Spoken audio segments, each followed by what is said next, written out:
Right. So I do know that the government is really working on re-strategizing the economy, both the private and the public sector, but emphasis on the private sector especially. But then you talk about limited resources. How do you think they can realize this agenda? I think we need to look very broadly at what's available. The Gambia, I think, is quite fortunate to have a very dynamic and very caring diaspora. There's been an interesting seminar with Professor Fatou on diaspora financing possibilities. Private sector is doing, I think, well. For what we can see from the data, credit has been growing at 30% last year. There's been quite an inflow of private capital, remittances. So it looks like there is a degree of optimism about the economy. I think the challenge is to make sure that this private sector is not only focused on the things that are traditional and kind of easy to pick up, the tourism, the coastal area, but how this enthusiasm can also be helpful for the more sort of distant enclaved areas.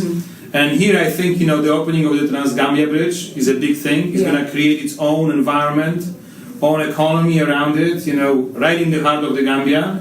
And then hopefully the private sector will seize that opportunity too, for transportation, for services, for agriculture as well. Well, so we also look at the current status of the economy. You realize that almost half of the national budget we expect to be funded by external donors and grants, external grants as well. But for me, this is a cause for concern. How do you think the government can work within making the economy more sustainable and viable enough for itself?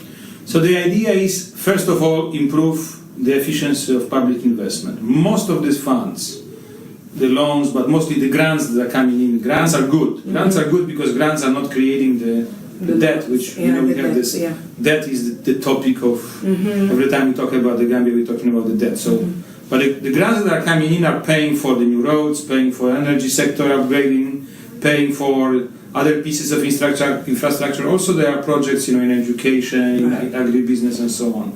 So the idea is to make sure that this public investment on a very wide front is producing results to make the economy sustainable. That's the key, because there's been a lot of investment done also under the Jammeh period. Not much of that is left. Not much of that is being contributing to the development of the economy. So.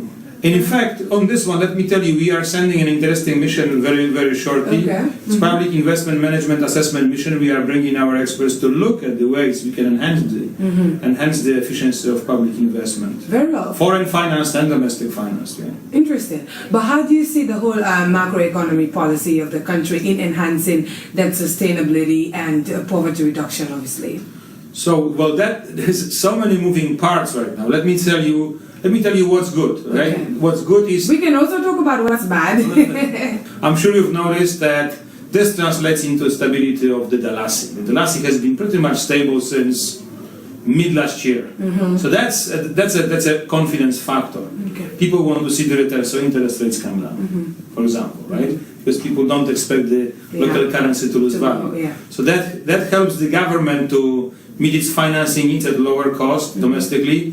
But first of all, it helps the private sector to take credit. Well, it looks like the current economy slowdown will not only be affecting developing countries, but also will affect developed countries. Well, it is also estimated that about 17 African countries will go into debt distress in the coming years. And now there have been recommendations around debt transparency, that there needs to be some sort of transparency between the creditors and debtors so that there wouldn't be any conflict of interest. Well, this is where we'll be seeing most of the discussions in the coming days being centered on, as the current status of the global economy is in a delicate moment. For GRTS News, Fatou Ellika Muloshi, Washington, D.C., United States of America.